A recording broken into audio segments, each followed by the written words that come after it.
Trading చేసేటప్పుడు market ఎటు వెళ్తుందో అర్థం కాక సైడ్వేస్ మూమెంట్స్లో చిక్కుకోవడం లేక బ్రేకౌట్ అయిందని ఎంటర్ అవ్వగానే ప్రైస్ రివర్స్ అవ్వడం ఇలాంటి ఫాల్స్ బ్రేకౌట్స్తో నష్టపోవడం అనేది చాలా కామన్ కదా. ఇక్కడే మనకి ఒక పవర్ఫుల్ ఫిల్టరింగ్ టూల్ అవసరమవుతుంది. ఈరోజు ఈ విశ్లేషణలో మార్కెట్ మొమెంటంను కరెక్ట్గా పసిగట్టే సెంట్రల్ పివట్ రేంజ్ అంటే సిపిఆర్ స్ట్రాటజీ గురించి ఇన్ డెప్త్గా చూద్దాం.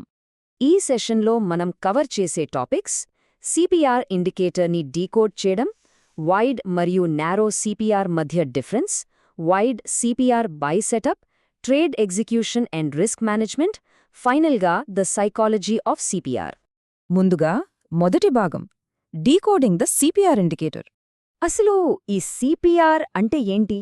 Central pivot range. ఇది మన రెగ్యులర్ పివోట్ పాయింట్స్కి ఒక అడ్వాన్స్డ్ వర్షన్ అన్నమాట. మార్కెట్ ఓపెన్ అవ్వగానే ఆ రోజు ట్రెండింగ్గా ఉంటుందా లేక ఒకే రేంజ్లో సైడ్వేస్గా ఆగిపోతుందా అని ముందే తెలుసుకోవడానికి ఇది అద్భుతంగా పనిచేస్తుంది. ఇంట్రాడే ట్రేడింగ్లో క్రూషియల్ సపోర్ట్ మరియు రెసిస్టెన్స్ జోన్స్ ఎక్కడున్నాయో ఇది క్లియర్గా మనకి చూపిస్తుంది. చార్ట్ పైన చూస్తే ఈ సిపిఆర్ ఇండికేటర్లో ముఖ్యంగా 3 లైన్స్ ఉంటాయి. అవే టాప్ సెంట్రల్ పివోట్ మరియు bottom central pivot.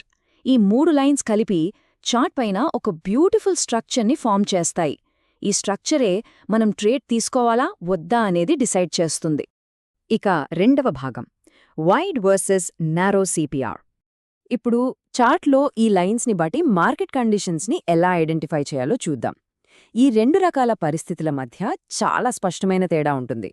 Wide CPR ఉంటే, అంటే ఆ 3 లైన్స్ మధ్య గ్యాప్ ఎక్కువగా ఉంటే, ఆ రోజు మార్కెట్ ఒక రేంజ్కి పరిమితమై ఉంటుంది.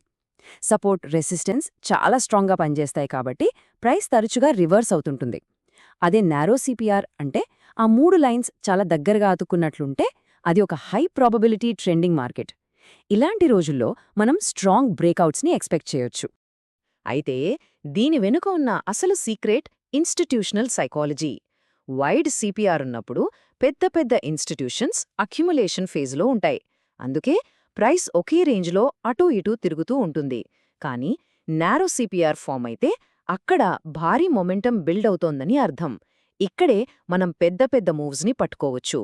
మూడవ భాగం, the wide CPR by setup. మరి సైడ్వేస్ మార్కెట్లో ట్రేడ్ ఎలా చేయాలి? దీనికో పక్కా ప్లానుంది.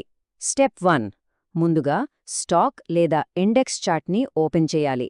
స్టెప్ 2, టైం ఫ్రేమ్ని ఖచ్చితంగా 5 నిమిషాలకు అంటే 5 మినిట్ చార్ట్కి సెట్ చేసుకోవాలి. స్టెప్ 3, సిపిఆర్ ఇండికేటర్ని అప్లై చేయాలి. స్టెప్ 4, ఆ లైన్స్ మధ్య దూరం ఎలా ఉందో అబ్జర్వ్ చేయాలి.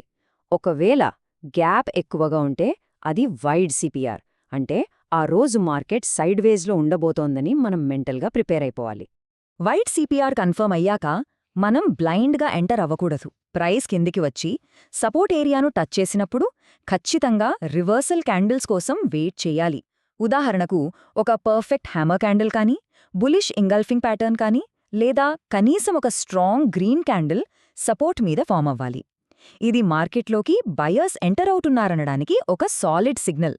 ఈ రియల్ వరల్డ్ ఎగ్జాంపుల్ చూద్దాం. 25 ఏప్రిల్ 2023న మార్కెట్ గ్యాపప్తో ఓపెన్ అయ్యి వెంటనే ఒక పెద్ద బేరిష్ డ్రాప్తో కిందనున్న సపోర్ట్ దగ్గరకు పడిపోయింది. ఆ మూమెంటం చూస్తే ఎవరికైనా మార్కెట్ క్రాష్ అవుతుందేమో అని భయం వేస్తోంది. కానీ అక్కడ వైడ్ సిపిఆర్ ఉంది అండ్ సపోర్ట్ దగ్గర ఒక స్పష్టమైన హ్యామర్ క్యాండిల్ ఫామ్ అయింది. సరిగ్గా ఆ క్యాండిల్ హై బ్రేక్ అవ్వగానే బై ఎంట్రీ తీసుకోవడం అనేది ఇక్కడ పర్ఫెక్ట్ సెటప్. టార్గెట్ ఎక్కడంటే ఖచ్చితంగా నెక్స్ట్ పివట్ పాయింట్ లేదా ఆ రేంజ్ యొక్క పైభాగం. ఇక 4వ భాగం, ఎగ్జిక్యూషన్ అండ్ రిస్క్ మేనేజ్మెంట్. ఇందాక మనం కింద సపోర్ట్ దగ్గర బై చేయడం చూసాం కదా. అదే వైడ్ సిపిఆర్ ఉన్నప్పుడు ప్రైస్ పైకి వెళ్లి రెసిస్టెన్స్ ఏరియాను హిట్ చేసినప్పుడు సెల్ చేయడానికి కూడా మనం రెడీగా ఉండాలి. అక్కడ ఎలాంటి క్యాండిల్స్ చూడాలి? ఒక బేరిష్ ఎంగల్ఫింగ్ షూటింగ్ స్టార్ లేదా ఒక స్ట్రాంగ్ రెడ్ క్యాండిల్ రెసిస్టెన్స్ దగ్గర రిజెక్ట్ అవుతూ ఫామ్ అయితే అది ఎక్సలెంట్ షార్ట్ సెల్లింగ్ ఆపర్చునిటీ. 9 మే 2023 చార్ట్ని గమనిద్దాం. ప్రైస్ గ్యాపప్ ఓపెన్ అయి స్ట్రెయిట్గా R1 రెసిస్టెన్స్ దగ్గరకు వెళ్ళింది. అక్కడ రెసిస్టెన్స్ రియాక్షన్తో ఒక పర్ఫెక్ట్ బేరిష్ రివర్సల్ క్యాండిల్ వచ్చింది. ఆ క్యాండిల్ లో బ్రేక్ అవ్వగానే సెల్ ట్రేడ్ తీసుకుంటే ప్రైస్ నేరుగా టాప్ సెంట్రల్ పివట్ వరకు ఫాల్ అయింది. ఇక్కడ రిస్క్ రివార్డ్ దాదాపు 1:4 వచ్చింది. రైట్ సెటప్ కోసం ఓపిక పడితే రివార్డ్ ఎలా ఉంటుందో చెప్పడానికి ఇది బెస్ట్ ఎగ్జాంపుల్. ట్రేడింగ్లో ప్రాఫిట్ కన్నా ముందు మనం ఆలోచించాల్సింది లాస్ గురించి. స్టాప్ లాస్ అనేది ఇక్కడ జస్ట్ ఒక ఆప్షన్ కాదు, మ్యాండేటరీ. మనం బై ట్రేడ్ తీసుకుంటే ఏ సపోర్ట్ క్యాండిల్ చూసి ఎంటర్ అయ్యామో ఖచ్చితంగా ఆ క్యాండిల్ కింద స్టాప్ లాస్ పెట్టాలి. అదే సెల్ ట్రేడ్ తీసుకుంటే ఆ బేరిష్ క్యాండిల్ పైన ఖచ్చితంగా స్టాప్ లాస్ ఉండాలి. ఇది మన క్యాపిటల్ని వైపౌట్ అవ్వకుండా కాపాడుతుంది. మరి టార్గెట్స్ ఎలా సెట్ చేయాలి? రిస్క్ రివార్డ్ రేషియో ఎప్పుడూ కనీసం 1:2 ఉండాలి. ఇదొక గోల్డెన్ రూల్. మన first target next pivot level దగ్గర ఉండాలి. ట్రెండ్ స్ట్రాంగ్గా ఉంటే ప్రాఫిట్స్ని లాక్ చేయడానికి మన టార్గెట్స్ని పెంచుకుంటూ స్టాప్ లాస్ని ట్రేల్ చేసుకుంటూ వెళ్లడం చాలా బెస్ట్ ప్రాక్టీస్. చివరిగా 5వ భాగం, ద సైకాలజీ ఆఫ్ సిపిఆర్. మన దగ్గర వరల్డ్లోనే బెస్ట్ స్ట్రాటజీ ఉన్నా మెంటల్ డిసిప్లిన్ లేకపోతే అకౌంట్ బ్లో అవ్వడం గ్యారంటీ. ట్రేడ్ తీసుకునేటప్పుడు కొన్ని రూల్స్ స్ట్రిక్ట్గా ఫాలో అవ్వాలి. క్యాండిల్ క్లోజ్ అయ్యి కన్ఫర్మేషన్ వచ్చే వరకు అస్సలు తొందరపడకూడదు. స్టాప్ లాస్ని రిలీజియస్గా ఫాలో అవ్వాలి. రివెంజ్ ట్రేడింగ్, ఎమోషనల్ ట్రేడింగ్కి దూరంగా ఉండాలి. ముఖ్యంగా స్ట్రాంగ్ న్యూస్ ఉన్న రోజుల్లో మార్కెట్ చాలా అన్ప్రెడిక్టబుల్గా ఉంటుంది. ఫాల్స్ బ్రేకౌట్స్ రావొచ్చు అని ముందే మనం యాక్సెప్ట్ చేసి తీరాలి. మొత్తం మీద మనం గుర్తుపెట్టుకోవాల్సిన మెయిన్ పాయింట్ ఒక్కటే: ట్రేడ్ ఎగ్జిక్యూట్ చేయడానికి ముందే మార్కెట్ స్ట్రక్చర్ని కరెక్ట్గా అర్థం చేసుకోవాలి. చార్ట్లో వైడ్ సిపిఆర్ కనిపిస్తుందా? ఓకే, ఇది సైడ్వేజ్ మార్కెట్.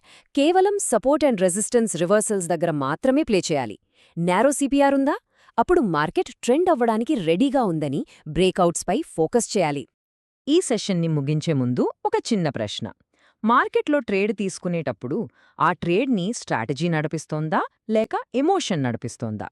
సరైన నాలెడ్జ్, మంచి ఓపిక, పర్ఫెక్ట్ కన్ఫర్మేషన్ ఉన్నప్పుడు మాత్రమే ఎంట్రీ తీసుకుంటే మార్కెట్ మొమెంటంని ఎవరైనా చాలా ఈజీగా మాస్టర్ చేయవచ్చు. ఆలోచించండి. మా వద్ద ఉన్న ఎక్కువ విన్ రేట్ మరియు 1:2 రిస్క్ రివార్డ్ రేషియో ఉన్న Nifty option buying strategy ebook కావాలనుకునేవారు మా వాట్సాప్ నంబర్కు పీడీఎఫ్ అని కామెంట్ చేయగలరు.